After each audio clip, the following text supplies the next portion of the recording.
Hello, and welcome to episode 13 of Creative Dynamos. I have with me today my good friend Neil Christiansen. We've known each other for a long time thanks to the community that we share on TikTok. Neil, how are you doing today? I'm doing better now that I got the technical difficulties figured out. Right? Every one of these, something new comes up. We had a little bit of a feedback issue, and but I think we've got that ironed out. So, Neil, you, among other things, write noir. Um, Yes. Before we dive into that, why don't you tell me a little bit about yourself? How long have you been writing? What our audience can see a couple of your covers here called Turkey and Dark White. Just tell me a little bit about your background when it comes to your writing. Yeah, sure. So I've been writing basically my entire adult life. The first project that I ever started and finished was a short screenplay that I wrote when I was a junior in high school. And then I went through the typical period of kind of discovery of your voice, where I was copying a lot of people and writing things that sounded very similar to other people. But I found that I settled into this kind of like noir thriller feeling because it's my natural voice. I think it's the way that my writing comes out. It's the way that the stories that come into my head play out. And so yeah, it's been fun.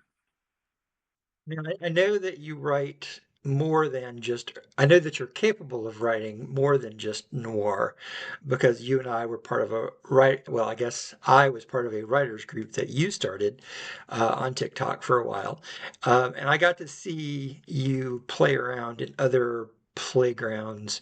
I want to get your notion, I want to get to understand what it is you love about noir. But first, let's see if we can come up with a working definition of what noir is exactly. When I say noir, what does that mean to you? Well, let me ask you, what does it mean to you? Well, when I think of noir, I think of the old like pulp detective movies. I think of, Hmm. I think of grittiness. I think of ultra sort of realism, but in a dark way. Nolan's Batman, to pull like a modern example. I think of Dark Places, Wet Places, Blade Runner is Hmm. another example of kind of a neo-noir kind of science fiction. I think of Broken People, really people who just have serious issues. Those are kind of some of the things that come to mind. I think that that's what most people think of. And I think that there's a distinction between the noir aesthetic and the noir style of storytelling, like the noir narrative style.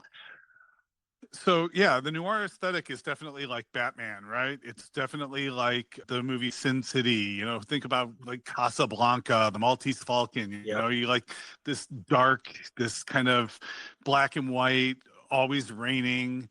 Yeah, so that definitely is the aesthetic. But you can tell noir stories without any of that. So if you think of like in television, there's a lot of noir that is masked as something else. So Breaking Bad is definitely a noir story. Yeah. Even there was that show called Good Girls with Christina Hendricks where they started selling coupons, I think, Okay. and then it turned into something else. I'll No, have to, the coupon thing was something else. But in okay. any case, it was set in like the suburbs, and it was just these moms and they got involved in crime, and but it was very bright and it was very funny. But the story was a noir story, because for a noir story, what you need is, a like you said, you want broken people. But I think that's kind of a misnomer in and of itself. I think that what you really want is real people. Right. Right. Okay, so you don't want to take a person and give them heightened abilities. Your detective is not going to be a super sleuth. It's not about taking a person and making it enhanced. Mhm. It's about showing a real person with all their flaws and vulnerabilities and problems, and how they operate in the system of the story. And then the story is usually about corruption. Mhm. Hmm. So it doesn't have to be corruption at the government level. It doesn't have to be federal prosecutors that are corrupt or something like that. It could be, within a Girl Scout troop. Right. You could do a noir story about corruption in Girl Scout cookie sales or whatever. Um, Note to self, we need to co-write a cozy noir about a Girl Scout troop. right. Yes. So it's about like a systemic corruption and a person fighting against that. So the bad guy is not even so much the actual antagonist person character, it's the system that they represent. Yeah. So that's my definition of noir. So you've got the aesthetic and then you've got the story, and I have a tendency to mush them together and give you a traditional noir story, generally with a broken main character, often alcoholic. But the point is that they're fighting against a system that is causing them harm. Yes. And I agree with much of what you said. Like, I think that sometimes, like for example, in I think no, I referenced Nolan's Batman. Like sometimes you get the detective who's like a super detective because I think that Batman, that version of Batman, definitely falls squarely into the noir space, if for no other reason than Nolan took like the Batman world and like dialed down the super ness of like Mm. the villains and even Batman himself. Like Batman is a lot more human and a lot less the Batman that we've seen in other adaptations in that movie. And certainly the like the versions that we see of the Riddler and the Penguin in the Penguin series on HBO, and hopefully the Joker, if we eventually get to see this version of the Joker, are going to be like a lot more sort of. So that's the Matt Reeves, not the Chris Nolan. Oh, okay. My bad. I don't know why I was Yeah, thinking. no, Matt Reeves's Batman is absolutely a noir story, Yeah. 100%. Yeah. So, all right. So we have kind of a working definition, at least for our conversation, of what noir is and how I think, much like horror or comedy, there's something about noir as a genre that makes it play well with other genres. You've got there have been like supernatural noir stories, there have been like science fiction noir stories, etc. What is it about noir that attracts you as a writer who's talented and capable of writing in other genres to write in this space?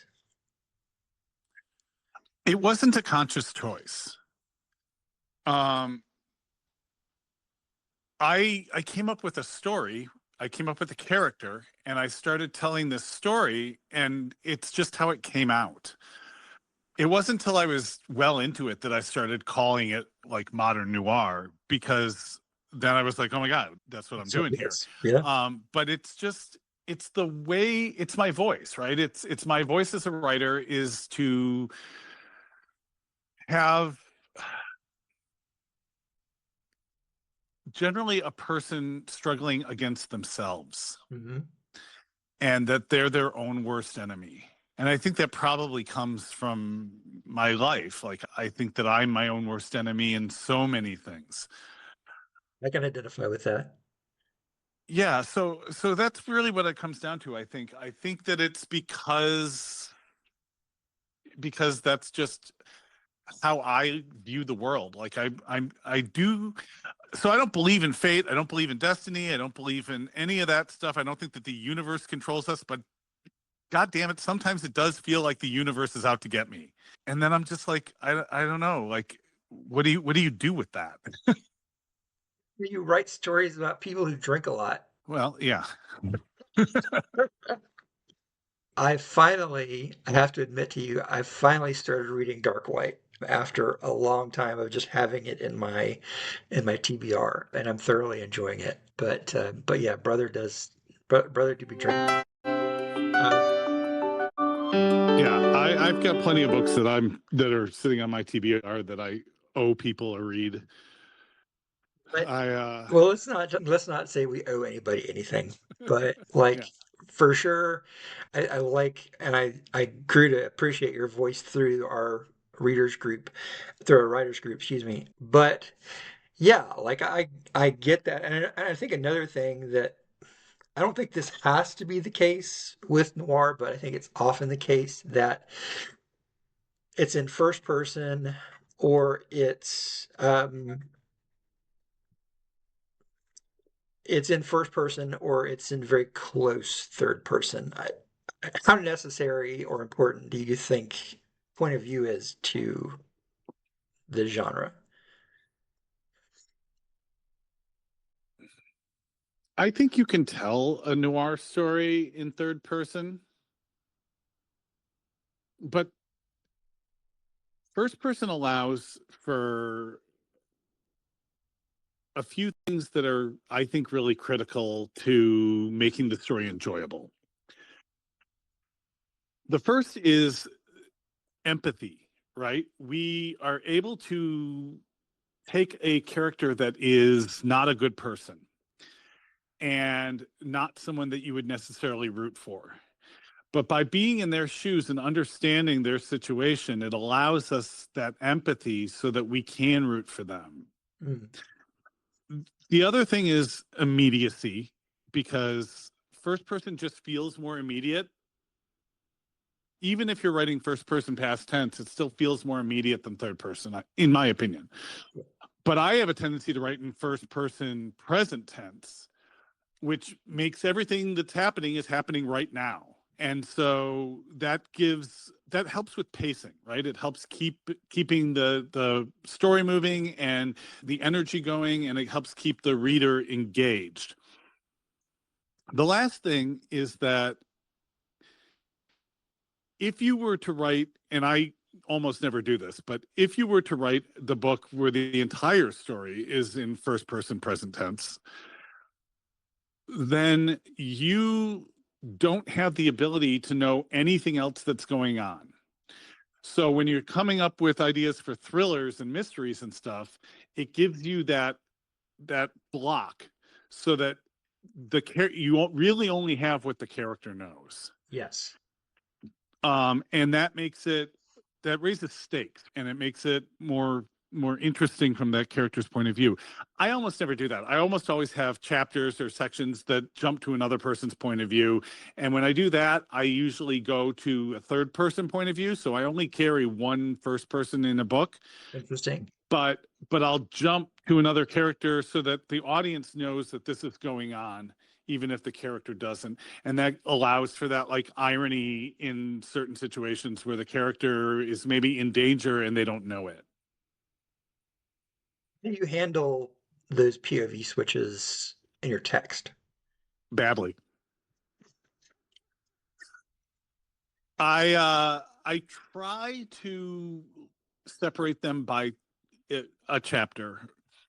I try not to have too many different point of views in the same chapter. Like I don't want to jump between points of view in a scene or between in each different scene, but I break that rule all the time too. I feel like it's cleaner if I can keep a chapter focused on one thing and then the next chapter can do something else, but it's however the story ends up coming out and whatever is best for the flow. Sometimes I've had them separated and then I'll come back and I'll push them together in one chapter just because it helps the flow go back and forth in time. Excuse me. But yeah, I think separating them is better. But and you'll see this when you get to the end of Dark White, like as we approach the climax, right? And the action and energy is building up, the scenes get shorter and we start jumping points of view rapidly. And that for the reader means that like these short scenes, these rapid points of view changing gives it more of that energy, that push, that like it gives it a momentum moving through the climax of the story. Was actually going to be my next question was like, how, do you try and limit the number of point of view jumps in a given story, or is it something that you It's don't? whatever the story needs. Everything is about the story. Okay, that's a good answer. If I can't if I can't make the story work without you knowing something from another person's point of view, I'm going to go there. Okay. So noir, it's never really gone away, but its popularity has waxed and waned. And it feels like to me that it's on an upswing. You know, we talked about Batman, we mentioned Blade Runner, but it feels like both in terms of stories that I'm seeing being published, whether that's independently or traditionally, and in movies and TV shows, we're seeing more noir or or at least more stories that owe something to noir, at least. Why do you think that is? I think that the popularity of any kind of story, I think that they reflect the general cultural feelings and attitudes of society, the zeitgeist, you know. Mhm. And I think that we are going through a period where people are feeling like lowercase o oppressed, right? They're feeling the walls closing in, they're feeling things becoming difficult, and they're seeing these structures, whether it be like income inequality with these billionaires or whatever, or whether it's government oversight. You've got, you know, more and more surveillance, you've got AI starting to show up. They're worried about their jobs, they're worried about their families, they're worried about, and so, you know, they could, society can do one of two things. It can either say we're going to turn to entertainment to release us from that, and everything's going to be shiny happy, but I don't see that as what actually happens. I think people start looking for art, whether it's TV shows, books, movies, paintings, anything, comic books. I think people start looking for art that reflects what they're feeling. And so as people are feeling more and more closed in, like everything's that, I mean, that's another aesthetic of noir, right? That's why there's so much rain. That's why there's so much like people in alleys, right? It's close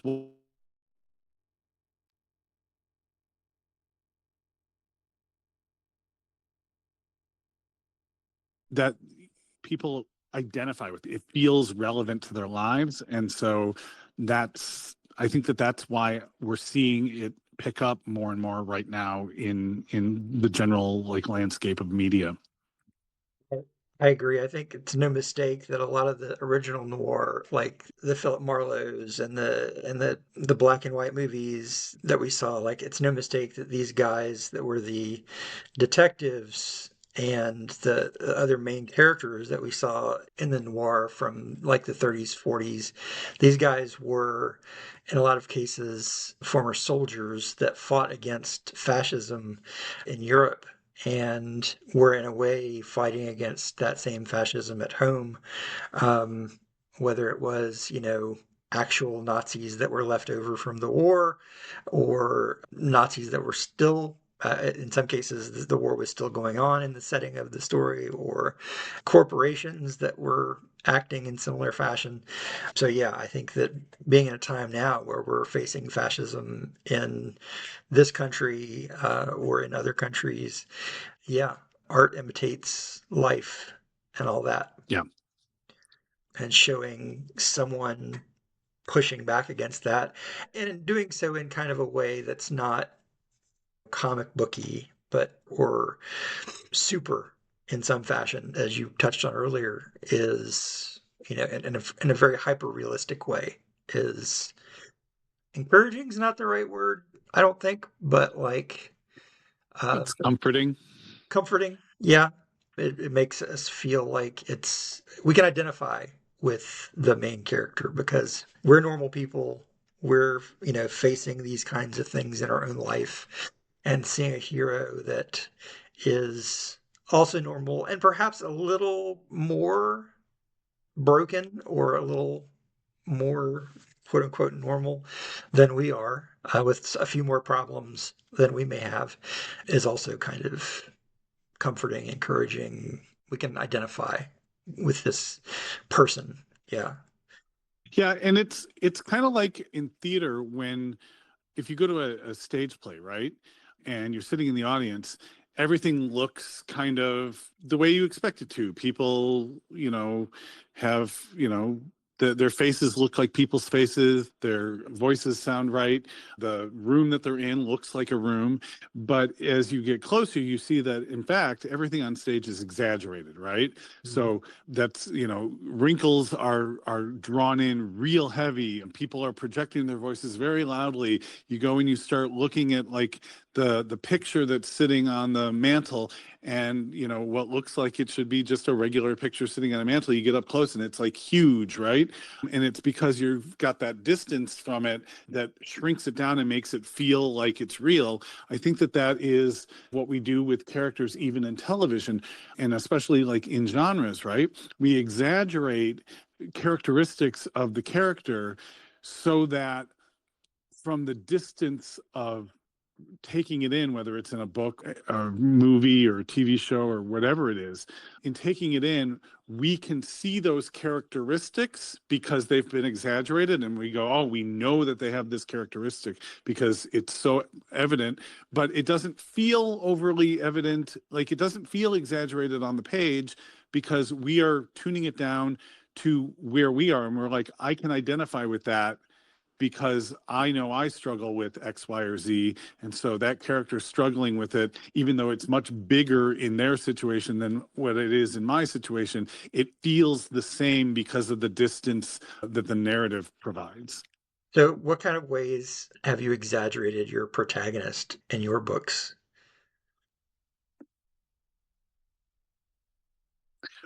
Well, I try not to give them too much in the way of like super strength or super smarts or anything like that. I think I exaggerate their grittiness, their and not gritty like gritty movie, but like gritty like, do you have grit? Are you willing to stick, that stick to itiveness? And then I think that a lot of the things that are exaggerated in my stories are not character traits, they're just the situations, right? So in Dark White, you've got a guy who's broken out of prison by a corrupt state's attorney and forced to go and do these revenge jobs for her, and that is obviously like ridiculous, right? But it can definitely feel like that's the way society works. Like, oh, these rich people, they get off without getting in trouble for their crimes, and they get to go off and and we utilize the police or the army or the IRS or anything to like go after people. It's that same kind of feeling, right? So it's not so much the character traits, it's the situation. You take this feeling of what the world feels like and you blow it up to a more extreme, exaggerated version that allows us to tell a compelling story inside of. Yeah. And something you said about that grittiness reminds me of another one of my favorite neo-noir characters, John McClane. You know, That's definitely noir. Yeah. his ability to like literally walk through broken glass to get to, the next thing that he's got to do is interesting. And what's really interesting to me is watching him as a character become more and more impervious, uh, more and more exaggerated as the series goes on. It's the movie, Yes, not in the one movie, but as the series yeah, goes on. Yeah, to the point where in the last one he's like in Russia and he's like, yeah, he's like turning into John Wick. yeah, a little bit. And I mean Yeah, that's not necessarily a bad thing. It's a lot of fun, but that sort of scope creep, I think, if you're writing a yeah. series, it can be tempting to build. You have to raise the stakes from one book to the next or one movie to the next.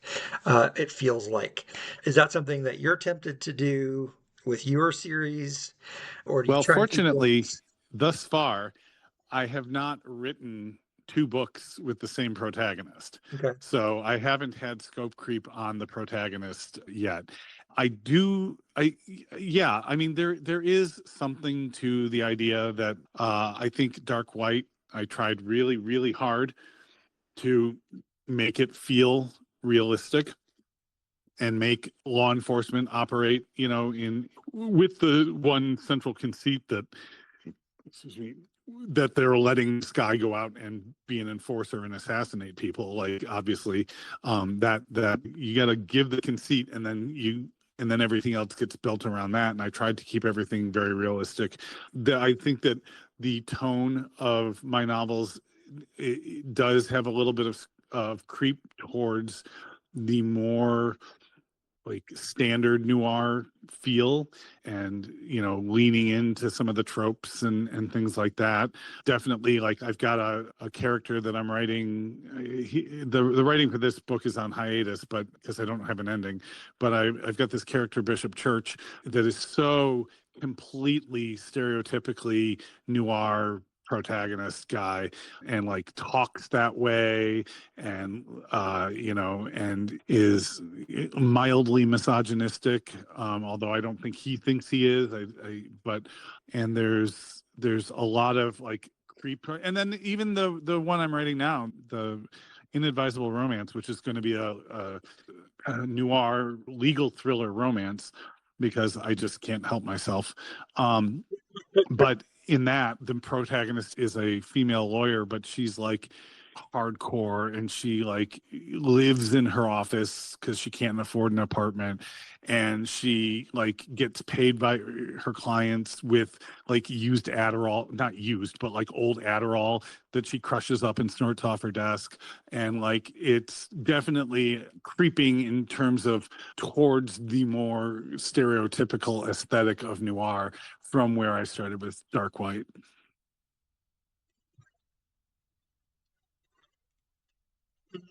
What point does something start to grow outside the bounds of noir? Like you mentioned John Wick, and I am struggling with the idea of, does that fit within the bounds of noir, or because it is in some ways so outlandish, in spite of the directors and other parts of the team that created it, efforts to make things like the gunplay be fairly realistic in terms of action, comparing it to other action movies.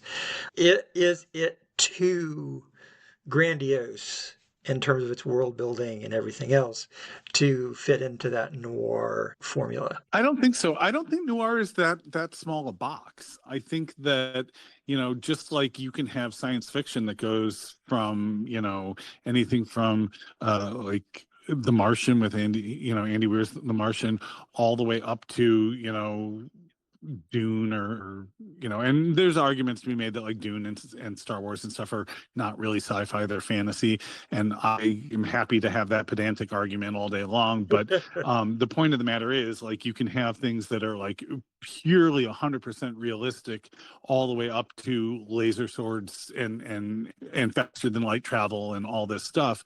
And so, we don't try to put sci-fi in a box like that. Noir is a subgenre, sure, but it's not. It's kind of like its own offshoot.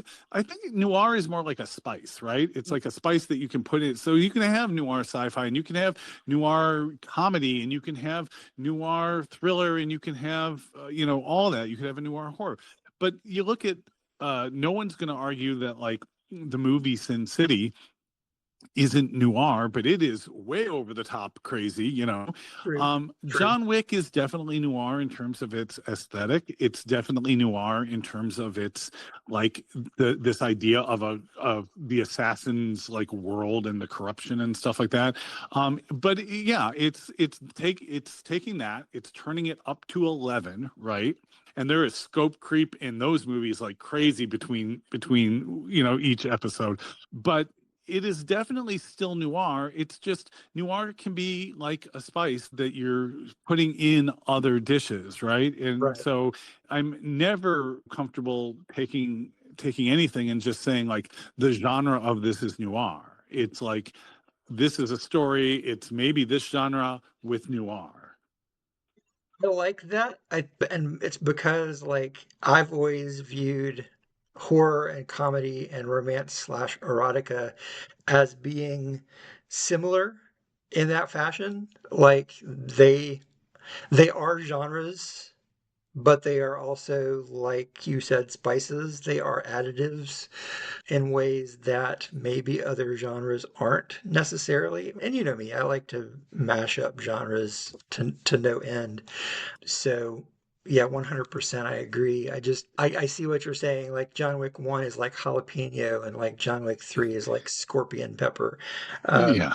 but yeah, okay, that makes a lot of sense. That makes a lot of sense. I guess what I need to adjust my thinking on to a degree is I've always thought about noir in terms of its level of realism. And for me, that's always Mm. been kind of one of the check boxes. Like, how realistic is this really? Um, but I guess like horror and comedy and romance, like just because you have these common tropes doesn't mean if it's missing one of the common tropes, it stops being whatever the thing is. Yeah, I think the other thing to that's a whole other conversation is this whole like we and book talk loves to do this, like have these conversations about genre and what the rules are for different genres and all this stuff. And I think that it's important to recognize that the lines between genres are super blurry, right? There isn't hard and fast rules, right? You can tell stories from all sorts of different perspectives and angles. And so to try and say like this is so I separate in my head thrillers and mysteries. Okay, because for me a mystery, I believe in fair play mystery. So, for it to be a mystery, you have to give all the clues, and the audience has to have a realistic opportunity to solve the mystery. A Right. thriller, you can Deus Ex Machina that shit all day long at the end because it's not about trying to figure it out. It's really just about being on the edge of your seat. And so that's why I've always called my books thrillers. They have like some mystery tone to them and stuff, but they're really just thrillers because I don't play fair all the time. I try to play pretty fair, but I don't play fair all the time. So you've got a lot of people that are just like, well, mystery and thriller are the same thing. Fine, Yeah. because the boundaries are so blurry. Like then you can move that into science fiction. Is science fiction separate from mystery? No, of course not. Like all these things blur together, and to try to be like really rigid with this idea of genre is just genre is a marketing thing, right? It's a way to shorthand communicate to someone that this might be something that you like, and that's all that's important. And so I always say to people like, and there's different people that write different ways, but in terms of like advice to authors, I don't ever think about my audience when I'm writing. I don't think about what they're going to need, what they're going to want, how they're going to feel, if they're going to like it. I don't care. I'm writing the story because I want to write the story. And then after the story is done, then we can have a conversation about who is the audience for this. And then you can start putting labels of genres and stuff on it so that you can market it to people. So like when I'm talking about the book I'm reading now, where I'm like, oh, it's going to be a noir, legal thriller, romance. Like these are just what they are for me is like pegs that I'm putting in the board to be obstacles for myself, so that I can kind of direct the flow of the story and challenge myself. Like I want to see if I can write something that the romance fandom, the romance people will say, yes, you did this and we accept this. And even if they say I don't like it, if they accept it, like then I cleared that hurdle. But I'm not doing it because I want to make them happy. I'm doing it because I want to see if I can. Right. And that's why I kind of like from a marketing perspective, and I'm not sure what they're called. I'm sure there's a name for them, but it's where you have the book cover and then you have all these little arrows coming off that have the little tropes that you can expect to see in a given book. Mm-hmm. Because I think that, we have to give our audience some idea of what they're going to find, in between the covers. unless you don't want to. And in that case, you get a show like Pluribus, which I don't know if you've seen on Apple TV, but there's this show Pluribus, and all the people that are talking about it and reviewing it, they won't even tell you what it's about. They're like, nope, not going to tell you what it's about, just that you should watch it. And, I sat down and watched the first two episodes the other night, and I went, oh, fuck. Yeah, it would be hard to tell people what this is about and have it like make any sense.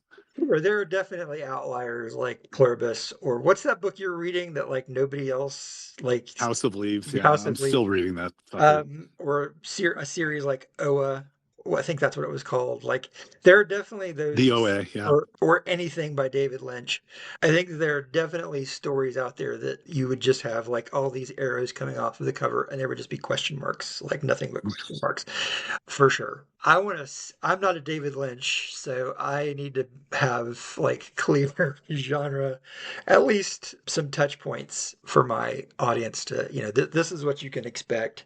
I'm not writing this, again, I'm like you, I'm not writing this to please anybody but myself. But if I am writing a book that has romance in it, I am going to write that book with some of the romance tropes in mind. The happily, I need to decide, am I going to do happily ever after or not, or am I going to do happy for now? I've got to decide, is there going to be miscommunication, which happens to be one of my least favorite romance tropes, or not? If people would just talk, the book would only be like 30 pages. Yeah, So, but that's every Moliere play.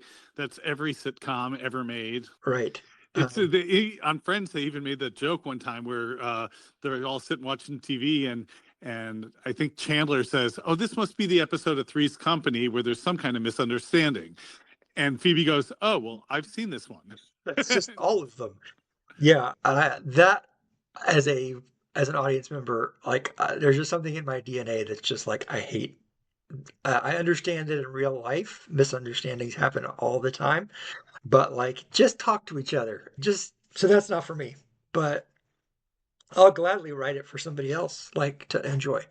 So I wanted to touch briefly on as we kind of close up here. I wanted to touch on something that's popped up on my radar over the last couple of weeks, really. I don't know if you've seen, but I just finished watching Del Toro's Frankenstein the other night, and I've been watching Welcome to Derry, and I'm a huge Stephen King fan. I'm a huge Del Toro fan. So, adaptations. People have feelings about adaptations. People have feelings about everything. Right. How do you feel as an author? Like if somebody came to you and said, I want to adapt Dark White into a movie, like how closely would you want them to hew to it? Who would you like? Is there a director that you would like to have in mind? Is there there's some people that you would like to cast in it? How much input would you like to have in that process? There's two different questions there, right? There's the question of how much would I like, and there's the question of how much would I accept.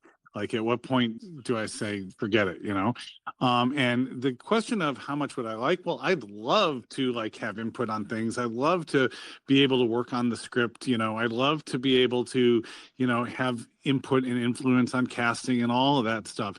How much would I accept?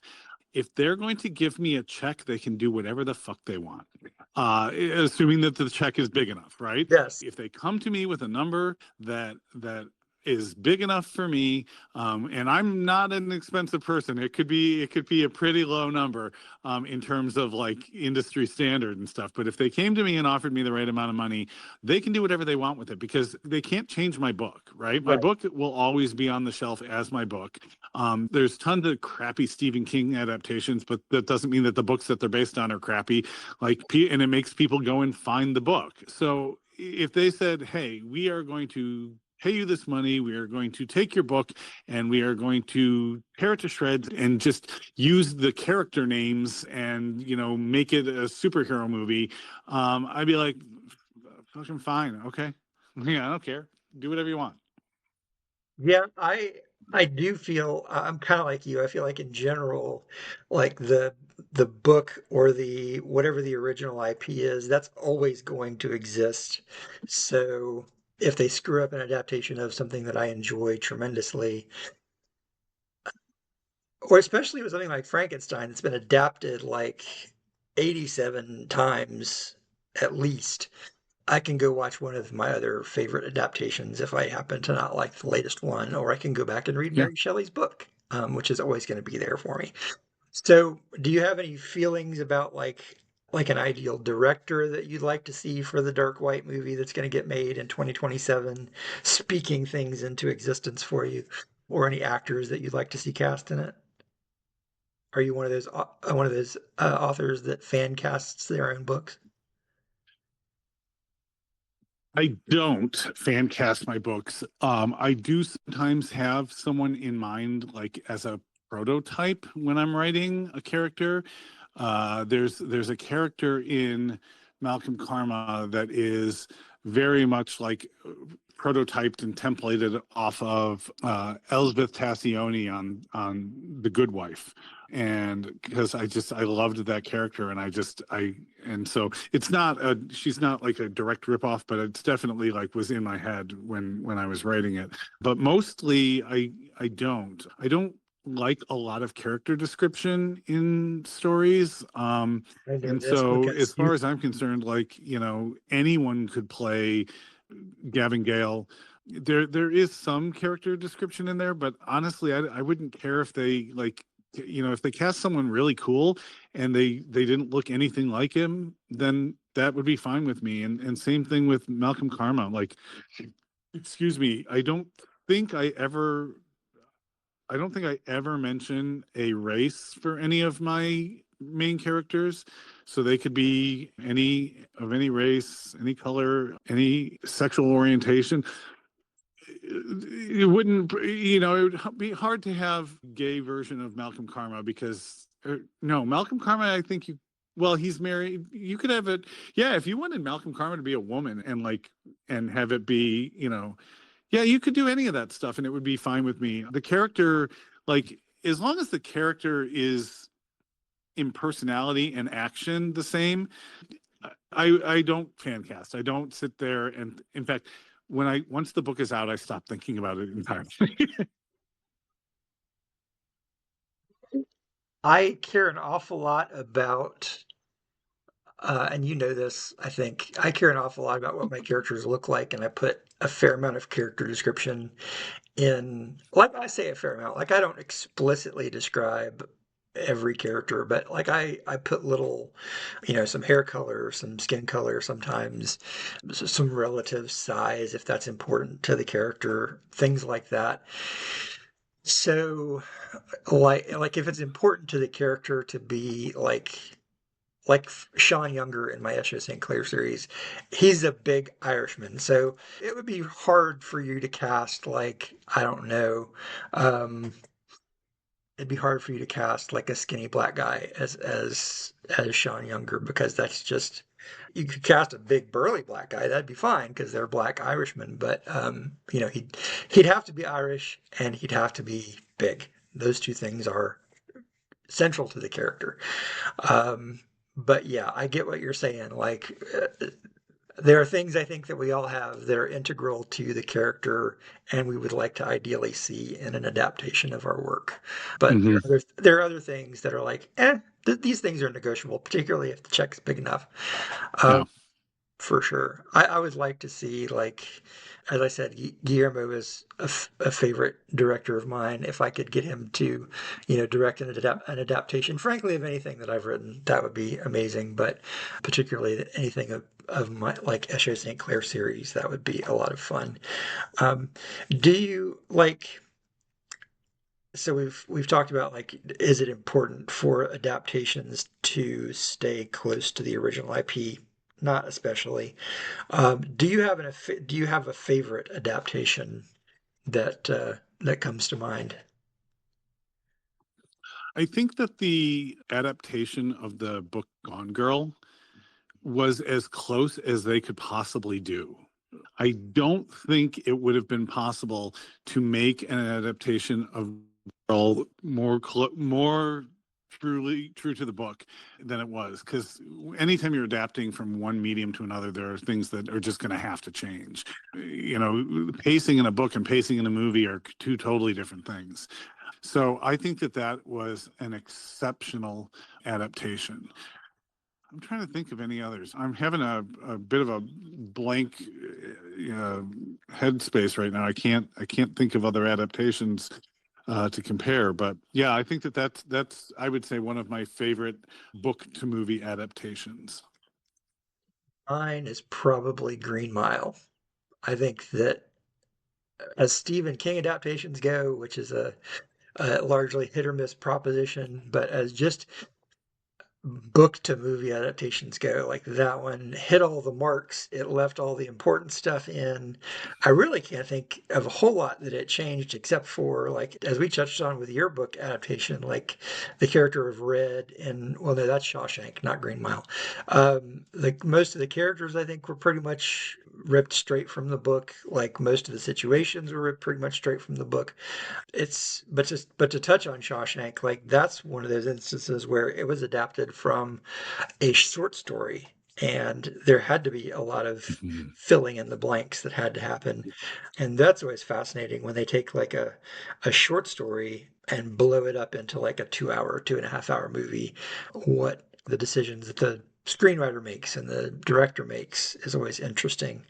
So, as we're closing up, I want to respect your time. Tell people where we can find you. Sure. So I have a website that you can find me at, gavingale.com. I'm on TikTok, but I just haven't been doing much on there lately. It got like really weirdly toxic. And so I haven't been looking at it too much. I go on there every once in a while, but I haven't been posting. I I'd like to kind of move away from it anyway. My YouTube channel is a big one. I've got a couple different series over there. I'm reading House of Leaves so you don't have to. I've got an audiobook version of Dark White that I'm slowly releasing, and I've got an audiobook version of Malcolm Karma Cold Turkey with author commentary. So after each chapter, I have a guest author or reader on, and we're going to get Scott on here one of these days pretty soon, and we discuss that. So those are all available over on YouTube, and yeah, I've got Blue Sky, but I hardly ever use it. I'm glad you brought up I'm glad you brought up the cold turkey with commentary. That I've heard about that recently. You mentioned it on, I guess, one of your rare TikTok videos. That's brilliant. I haven't watched it yet, but that strikes me as a brilliant idea. Where did that come from? Not the idea of doing a TikTok, not the idea of doing a YouTube audiobook. But the commentary idea. What's Um, behind that? so I a lot of it came from a lot of different places, but the big thing is I used to do a podcast for Dark White that was just like not on YouTube. It was just a podcast thing that I was trying to do. That I did the same thing where it was like, okay, I'm going to read a chapter and then I'm going to give commentary on the chapter afterwards, just to talk about like the drafting and how things changed and stuff like that. The problem is I don't think I'm very interesting to listen to by myself, and I also don't think that I know what people would want to hear about. So I've always liked like DVD commentaries on movies. I think that those are super interesting, super useful. So I wanted to do this audiobook for it. I wanted to have the commentary part. And so I just thought, hey, we'll have someone come on and talk with me about it so that I'm not just sitting there looking like an idiot talking about my book. And so far, it's been going great. I've recorded the first 6 chapters. I've got guests lined up for 2 more, and I'm editing them, and the first 2 episodes are out. Can't wait to give that a listen and see what that's all about. I just thought that was a super neat idea, and I might have to steal it for Yeah. myself. But um, but yeah. Also, I'm curious, and this is strictly from a marketing yourself point of view, and this might be beneficial to other writers. You named your website after one of your characters. Why that and not after yourself? I don't know.